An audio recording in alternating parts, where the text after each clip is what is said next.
Esther chapter 9. On the 13th day of the 12th month, the month of Adar, the king's command and edict were to be executed. On this day the enemies of the Jews had hoped to overpower them, but their plan was overturned, and the Jews overpowered those who hated them.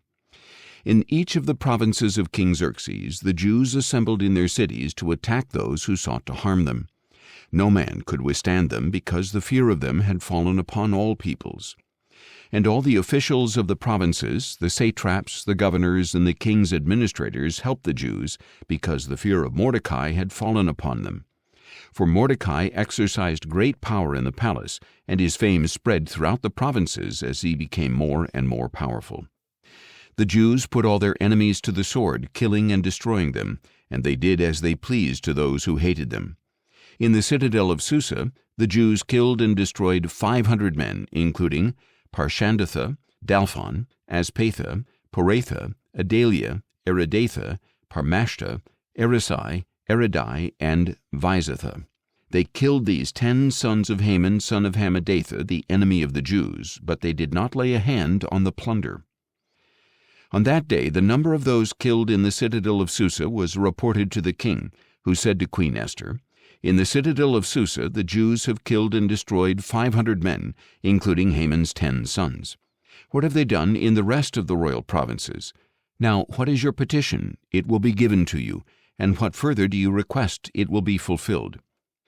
Esther replied, "If it pleases the king, may the Jews in Susa also have tomorrow to carry out today's edict, and may the bodies of Haman's 10 sons be hanged on the gallows." So the king commanded that this be done. An edict was issued in Susa, and they hanged the 10 sons of Haman. On the 14th day of the month of Adar, the Jews in Susa came together again and put to death 300 men there, but they did not lay a hand on the plunder. The rest of the Jews in the royal provinces also assembled to defend themselves and rid themselves of their enemies. They killed 75,000 who hated them, but they did not lay a hand on the plunder. This was done on the 13th day of the month of Adar, and on the 14th day they rested, making it a day of feasting and joy. The Jews in Susa, however, had assembled on the 13th and the 14th days of the month, so they rested on the 15th day, making it a day of feasting and joy. This is why the rural Jews who live in the villages observe the 14th day of the month of Adar as a day of joy and feasting. It is a holiday for sending gifts to one another.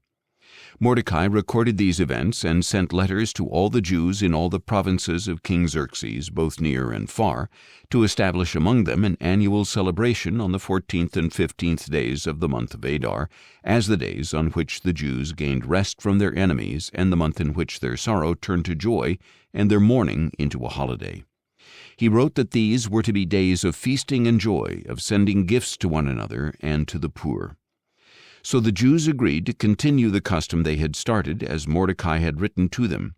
For Haman, son of Hammedatha the Agagite, the enemy of all the Jews, had plotted against the Jews to destroy them, and had cast the pure, that is, the lot, to crush and destroy them.